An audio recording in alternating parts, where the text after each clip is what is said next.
ओम शांति।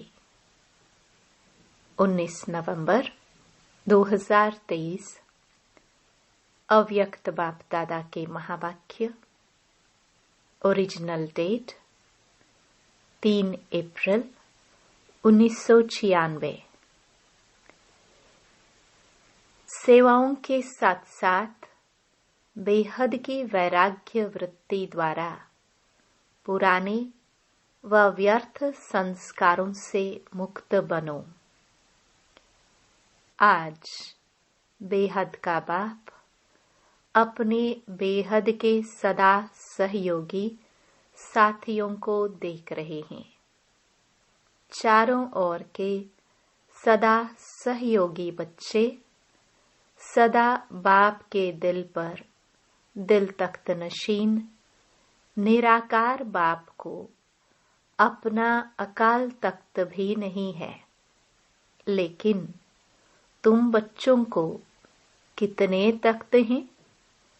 तो बाप दादा तख्त नशीन बच्चों को देख सदा हर्षित रहते हैं। वाह मेरे तख्त नशीन बच्चे! बच्चे बाप को देख खुश होते हैं। आप सभी बाप दादा को देख खुश होते हो, लेकिन बाप दादा कितने बच्चों को देख खुश होते हैं? क्योंकि हर एक बच्चा विशेष आत्मा है। चाहे लास्ट नंबर भी है, लेकिन फिर भी लास्ट होते भी विशेष कोटों में कोई में कोई की लिस्ट में है। इसलिए एक एक बच्चे को देख बाप को ज्यादा खुशी है, वह आपको है। दोनों को। बाप को कितने बच्चे हैं? जितने बच्चे उतनी खुशी, और आपको सिर्फ डबल खुशी है। बस आपको परिवार की भी खुशी है, लेकिन बाप की खुशी सदा काल की है, और आपकी खुशी सदा काल है या कभी नीचे ऊपर होती है। बाप दादा समझते हैं कि ब्राह्मण जीवन का श्वास खुशी है। खुशी नहीं तो ब्राह्मण जीवन नहीं, और अविनाशी खुशी कभी कभी वाली नहीं, परसेंटेज वाली नहीं। खुशी तो खुशी है।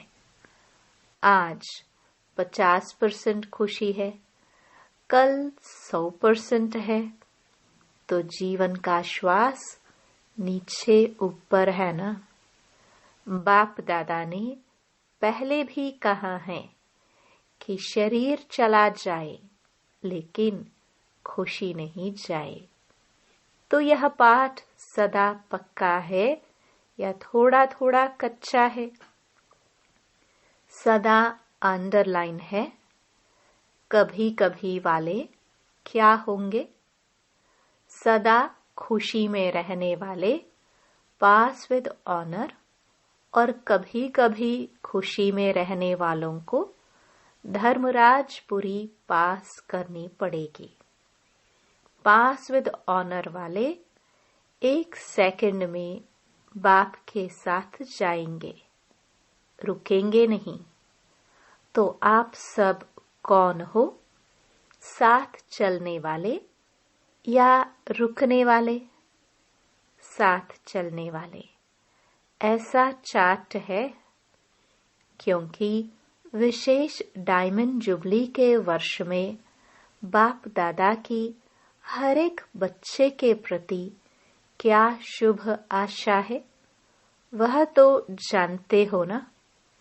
बाप दादा ने सभी बच्चों का चार्ट देखा।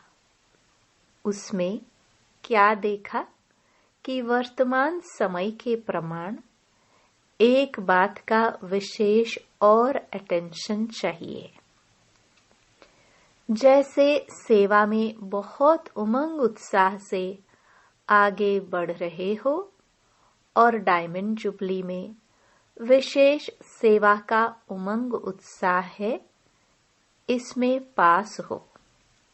हर एक यथाशक्ति सेवा कर रहे हैं और करते रहेंगे, लेकिन अब विशेष क्या चाहिए? समय समीप है, तो समय की समीपता के अनुसार अब कौन सी लहर होनी चाहिए? वैराग्य की। कौन सा वैराग्य? हद का या बेहद का? जितना सेवा का उमंग उत्साह है, उतना समय की आवश्यकता प्रमाण स्वस्थिति में बेहद का वैराग्य कहाँ तक है? क्योंकि आपके सेवा की सफलता है जल्दी से जल्दी प्रजा तैयार हो जाए, इसलिए सेवा करते हो ना। तो जब तक आप निमित्त आत्माओं में बेहद की वैराग्य वृत्ति नहीं है, तो अन्य आत्माओं में भी वैराग्य वृत्ति नहीं आ सकती। और जब तक वैराग्य वृत्ति नहीं होगी, तो जो चाहते हो कि बाप का परिचय सबको मिले, वह नहीं मिल सकता। बेहद का वैराग्य सदा काल का वैराग्य है। अगर समय प्रमाण व सर्कमस्टेंस प्रमाण वैराग्य आता है, तो समय नंबर 1 हो गया और आप नंबर 2 हो गए। परिस्थिति या समय ने वैराग्य दिलाया, परिस्थिति खत्म, समय पास हो गया, तो वैराग्य पास हो गया। तो उसको क्या कहेंगे? बेहद का वैराग्य या हद का? तो अभी बेहद का वैराग्य चाहिए। अगर वैराग्य खंडित हो जाता है, तो उसका मुख्य कारण है देह भान। जब तक देह भान का वैराग्य नहीं है, तब तक कोई भी बात का वैराग्य सदा काल नहीं होता है, अल्पकाल का होता है। संबंध से वैराग्य यह बड़ी बात नहीं है। वह तो दुनिया में भी कईयों को दिल से वैराग्य आ जाता है, लेकिन यहाँ देह भान के जो भी भिन्न भिन्न रूप हैं, उन भिन्न भिन्न रूपों को तो जानते हो ना। कितने देह भान के रूप है, उसका विस्तार तो जानते हो, लेकिन इस अनेक देह भान के रूपों को जानकर बेहद के वैराग्य में रहना। देह भान देही अभिमानी में बदल जाए। जैसे देह भान एक नेचुरल हो गया, ऐसे देही अभिमानी नेचुरल हो जाए। क्योंकि हर बात में पहला शब्द देह ही आता है। चाहे संबंध है, तो भी देह का ही संबंध है। पदार्थ हैं, तो देह के पदार्थ हैं। तो मूल आधार देह भान है। जब तक किसी भी रूप में देह भान है, तो वैराग्य वृत्ति नहीं हो सकती। और बाप दादा ने देखा कि वर्तमान समय जो देह भान का विघ्न है, उसका कारण है कि देह के जो पुराने संस्कार हैं, उससे वैराग्य नहीं है। पहले देह के पुराने संस्कारों से वैराग्य चाहिए। संस्कार स्थिति से नीचे ले आते हैं। संस्कार के कारण सेवा में व संबंध संपर्क में विघ्न पड़ते हैं। तो रिजल्ट में देखा कि देह के पुराने संस्कार से जब तक वैराग्य नहीं आया है, तब तक बेहद का वैराग्य सदा नहीं रहता। संस्कार भिन्न भिन्न रूप से अपने तरफ आकर्षित कर लेते हैं। तो जहाँ किसी भी तरफ आकर्षण है, वहाँ वैराग्य नहीं हो सकता। तो चेक करो कि मैं अपने पुराने व व्यर्थ संस्कार से मुक्त हूँ। कितनी भी कोशिश करेंगे, करते भी हैं कि वैराग्य वृत्ति में रहे, लेकिन संस्कार कोई कोई के पास या मेजॉरिटी के पास किस न किस रूप में ऐसे प्रबल हैं जो अपनी तरफ खींचते हैं। तो पहले पुराने संस्कारों से वैराग्य। संस्कार ना चाहते भी इमर्ज हो जाते हैं। क्यों? चाहते नहीं हो, लेकिन सूक्ष्म में संस्कारों को भस्म नहीं किया है। कहाँ न कहाँ अंश मात्र रहे हुए हैं, छिपे हुए हैं। वह इस समय पर ना चाहते हुए भी इमर्ज हो जाते हैं। फिर कहते हैं चाहते तो नहीं थे, लेकिन क्या करे, हो गया, हो जाता है। या कौन बोलता है, देहभान या देही अभिमान। तो बाप दादा ने देखा कि संस्कारों से वैराग्य वृत्ति में कमजोरी है। खत्म किया है, लेकिन अंश भी नहीं हो ऐसा खत्म नहीं किया है। और जहाँ अंश है तो वंश तो होगा ही। आज अंश है, समय प्रमाण वंश का रूप ले लेता है, परवश कर देता है। कहने में तो सभी क्या कहते हैं कि जैसे बाप नॉलेजफुल है, वैसे हम भी नॉलेजफुल है। लेकिन जब संस्कार का वार होता है, तो नॉलेजफुल हैं या नॉलेजफुल हैं? क्या है? नॉलेजफुल के बजाय नॉलेजफुल बन जाते हो। उस समय किसी से भी पूछो तो कहेंगे, हाँ समझती तो मैं भी हूँ, समझता तो मैं भी हूँ। होना नहीं चाहिए, करना नहीं चाहिए, लेकिन हो जाता है। तो नॉलेजफुल हुए या नॉलेजफुल हुए? नॉलेजफुल अर्थात नॉलेज को खींचने वाले। जो नॉलेजफुल हैं, उसे कोई भी संस्कार, संबंध, पदार्थ वार नहीं कर सकता। तो डायमंड जुबली मना रहे हो। डायमंड जुबली का अर्थ है डायमंड बनना, अर्थात बेहद के वैरागी बनना। जितना सेवा का उमंग है, उतना वैराग्य वृत्ति का अटेंशन नहीं है। इसमें अलबेलापन है, चलता है, होता है, हो जाएगा, समय आएगा तो ठीक हो जाएगा। तो समय आपका शिक्षक है या बाबा शिक्षक है? कौन है? अगर समय पर परिवर्तन करेंगे तो आपका शिक्षक तो समय हो गया।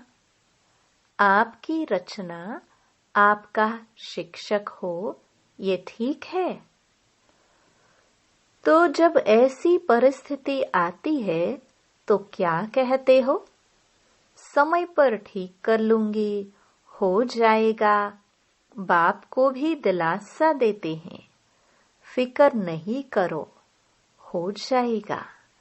समय पर बिल्कुल आगे बढ़ जाएंगे। तो समय को शिक्षक बनाना, यह आप मास्टर रचयिता के लिए शोभता है। अच्छा लगता है? नहीं, समय रचना है, आप मास्टर रचयिता हो। तो रचना मास्टर रचयिता का शिक्षक बने, यह मास्टर रचयिता की शोभा नहीं।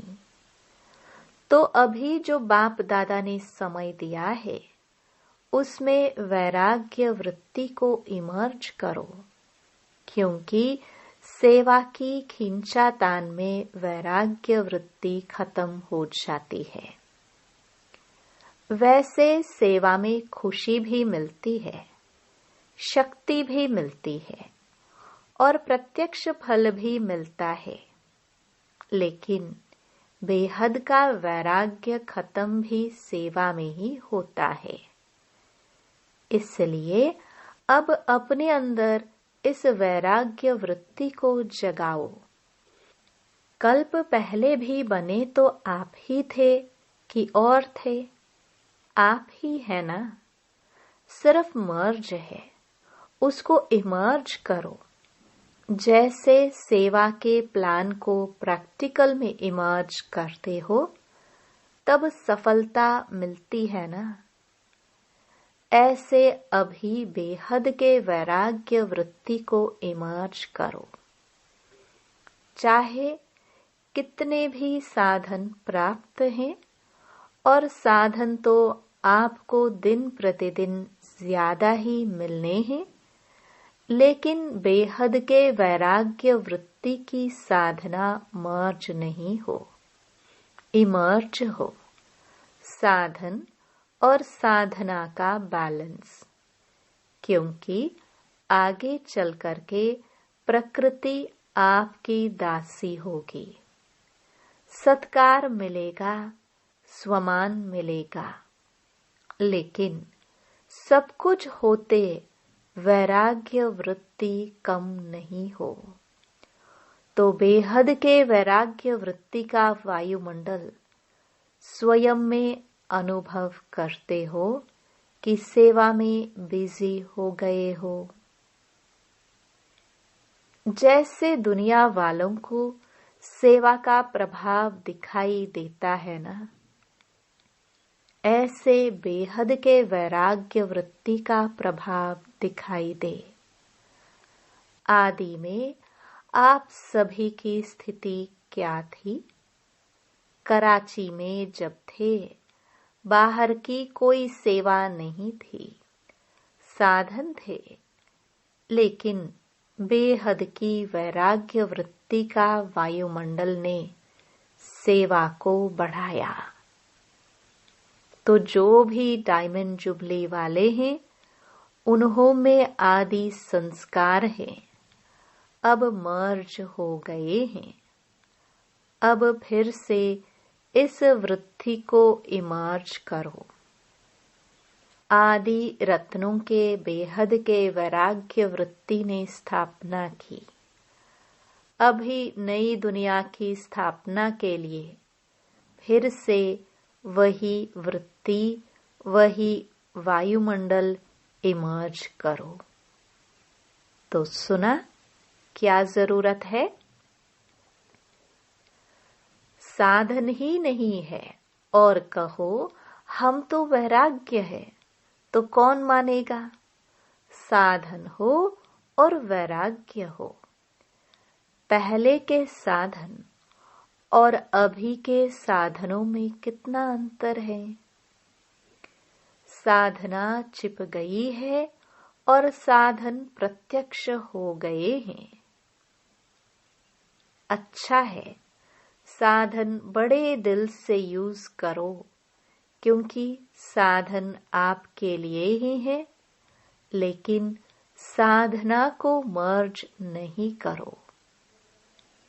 बैलेंस पूरा होना चाहिए। जैसे दुनिया वालों को कहते हैं कि कमल फूल समान बनो, तो साधन होते हुए कमल पुष्प समान बनो। साधन बुरे नहीं है, साधन तो आपके कर्म का, योग का फल है, लेकिन वृत्ति की बात है। ऐसे तो नहीं कि साधन के प्रवृत्ति में साधनों के वश फंस तो नहीं जाते। कमल पुष्प समान न्यारे और बाप के प्यारे यूज करते हुए उन्हों के प्रभाव में नहीं आए। न्यारे साधन बेहद की वैराग्य वृत्ति को मर्ज नहीं करे। अभी विश्व अति में जा रही है, तो अभी आवश्यकता है सच्चे वैराग्य वृत्ति की, और वह वायुमंडल बनाने वाले आप हो। पहले स्वयं में, फिर विश्व में। तो डायमंड जुबली वाले क्या करेंगे? लहर फैलाएंगे ना। आप लोग तो अनुभवी हैं, शुरू का अनुभव है ना। सब कुछ था। देशी घी खाओ जितना खा सकते, फिर भी बेहद की वैराग्य वृत्ति। दुनिया वाले तो देशी घी खाते हैं, लेकिन आप तो पीते थे। घी की नदियां देखी।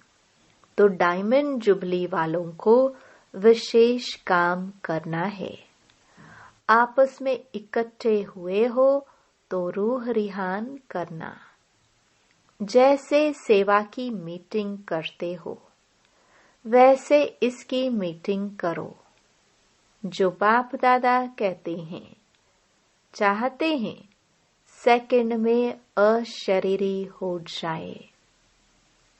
उसका फाउंडेशन यह बेहद की वैराग्य वृत्ति है।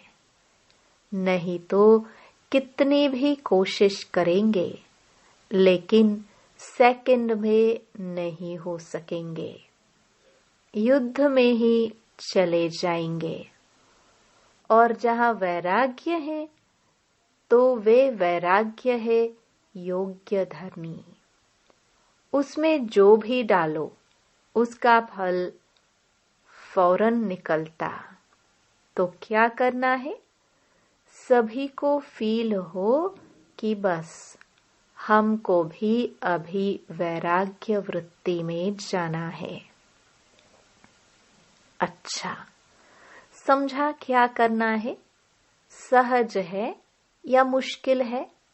थोड़ा थोड़ा आकर्षण तो होगी या नहीं? साधन अपने तरफ नहीं खींचेंगे। अभी अभ्यास चाहिए। जब चाहे, जहाँ चाहे, जैसा चाहिए, वहाँ स्थिति को सेकंड में सेट कर सके। सेवा में आना है तो सेवा में आए। सेवा से न्यारे हो जाना है तो न्यारे हो जाए। ऐसे नहीं सेवा हमको खींचे। सेवा के बिना रह नहीं सके।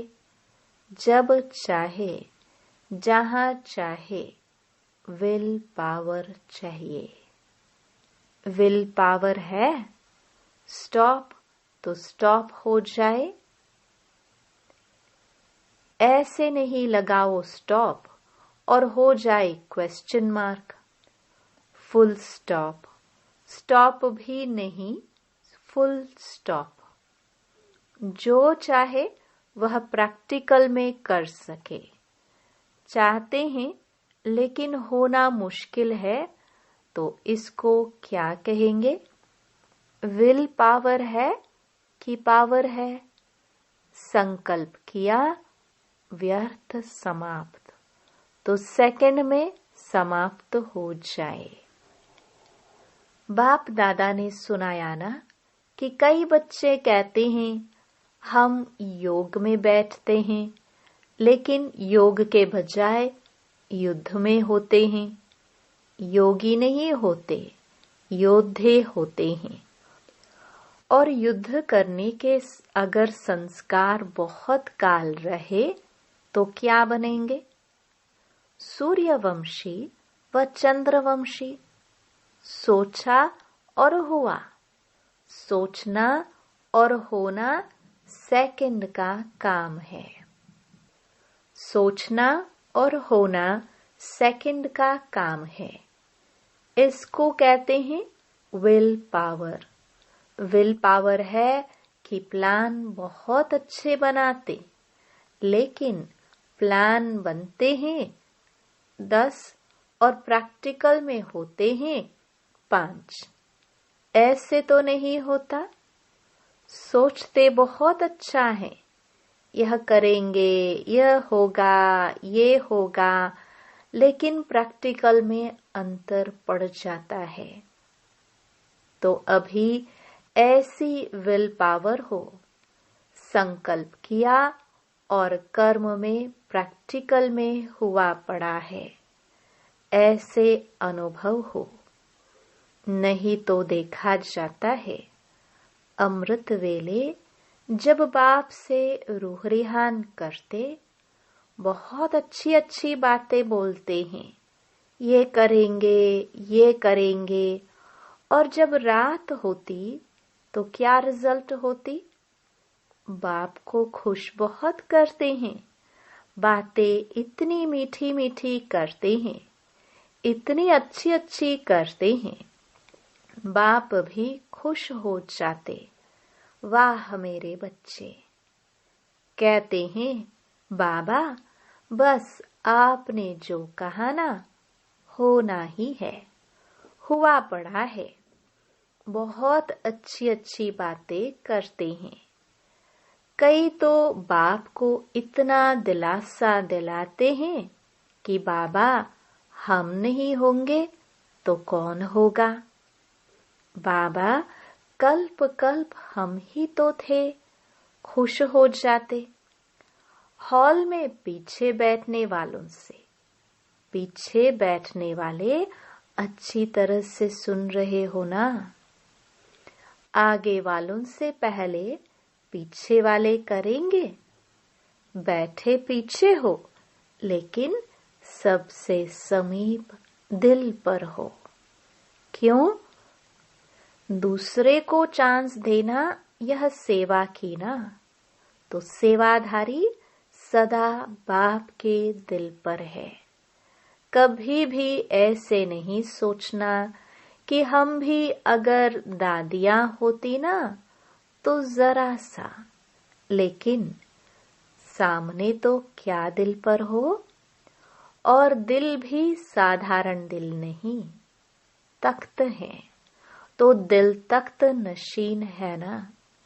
जहां भी बैठे हो, चाहे इस कोने में बैठे हो, चाहे नीचे बैठे हो, चाहे कैबिन में बैठे हो, लेकिन बाप के दिल पर हो। अच्छा, चारों ओर के तख्त नशीन श्रेष्ठ भाग्यवान आत्माएं, सदा बेहद के वैराग्य वृत्ति से वायुमंडल बनाने वाले विशेष आत्माएं, सदा अपने श्रेष्ठ विशेषताओं को कार्य में लगाने वाले विशेष आत्माएं, सदा एक बाप के साथ और श्रीमत के हाथ को अनुभव करने वाले समीप आत्माओं को बाप दादा का याद प्यार और नमस्ते। वरदान। एक व्रता के राज को जान, वरदाता को राजी करने वाले सर्व सिद्धि स्वरूप भव। वरदाता बाप के पास अखूट वरदान है, जो जितना लेने चाहे खुला भंडार है। ऐसे खुले भंडार से कई बच्चे संपन्न बनते हैं और कोई यथाशक्ति संपन्न बनते हैं। सबसे ज्यादा झोली भरकर देने में भोलानाथ वरदाता रूप ही है। सिर्फ उसको राजी करने की विधि को जान लो तो सर्व सिद्धियां प्राप्त हो जाएंगी। वरदाता को एक शब्द सबसे प्रिय लगता है, एक व्रता। संकल्प स्वप्न में भी दूजा व्रता न हो।